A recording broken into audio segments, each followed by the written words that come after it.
Sebagai anak dan seorang muslim yang baik, kau mungkin akan membanggakan kedua orang tua yang melahirkanmu dan akan memuliakan agamamu. Tapi sebagai seorang muslim yang berakhlak buruk, justru kau akan menghancurkan agamamu sendiri. Bagaimana rupanya tanda-tanda muslim yang baik itu, Bang? Sahabat Rasulullah Sallallahu Alaihi Wasallam juga pernah bertanya hal yang sama kepada Rasulullah. Dan Rasul menjawab, seorang muslim yang baik itu memiliki 3 ciri-ciri. Jika kau pandang wajahnya, maka akan mengingatkanmu kepada Allah Subhanahu wa Ta'ala. Jika kau pandang perbuatannya, maka akan menyejukkan hatimu dan meningkatkan keimananmu kepada Allah Subhanahu wa Ta'ala. Dan jika kau dengar perkataannya, maka akan meningkatkan keilmuanmu dan ketaatanmu kepada Allah Subhanahu wa Ta'ala. Ada 3 kewajiban seorang muslim terhadap muslim lainnya. Pertama, jikalau jauh, saling mendoakan, Allahumma firil muslimina wal muslimat. Kalau dekat, saling mengunjungi. Dan jikalau bertemu, saling ingat mengingatkan. Dan ada 3 hak seorang muslim terhadap muslim lainnya. Yang pertama, menutupi aibnya. Barang siapa yang menutupi aib saudaranya, maka Allah akan menutupi aibnya sampai di yaumil kelak.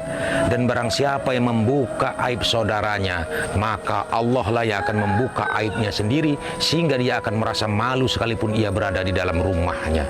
Dan inilah penyakit terbesar bagi bangsa kita saat ini. Kita memandang rendah terhadap dosa fitnah dan ghibah.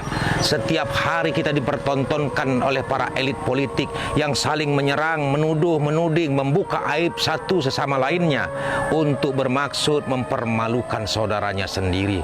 Kita lalai bahwa tidak ada perbedaan antara dosa satu dengan dosa yang lainnya. Mereka lakukan setiap hari fitnah dan ghibah dengan alasan demokrasi dan agama. Mereka lupa bahwa Allah telah mempersatukan kita sebagai umat muslim seperti satu batang tubuh. Jikalau terbuka satu bagian aurat tubuhnya, maka merasa malulah seluruh diri kita. Tapi kau harus ingat, jika keburukan yang kau sampaikan itu salah, maka jatuhlah hukumnya itu fitnah. Tetapi jika keburukan yang kau sampaikan dan kau sebarkan itu benar, maka jatuhlah pada hukum ghibah. Dan serendah-rendah dosa ghibah 1 kali terhadap saudaramu, maka seperti kau berzina 10 kali terhadap ibu kandungmu. Na'udzubillahi min zalik.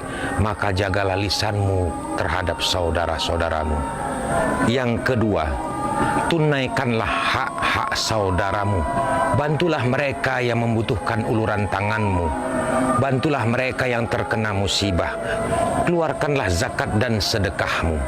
Barang siapa yang menunaikan hak-hak saudaranya, maka Allah lah yang akan menjamin hak dan kebutuhan pada dirinya.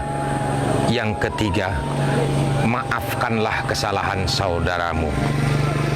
Sebesar apapun dosa dan kesalahan saudaramu terhadap Allah, maka mudah bagi Allah untuk mengampuninya jikalau dia datang kepada Allah dan memohon ampun.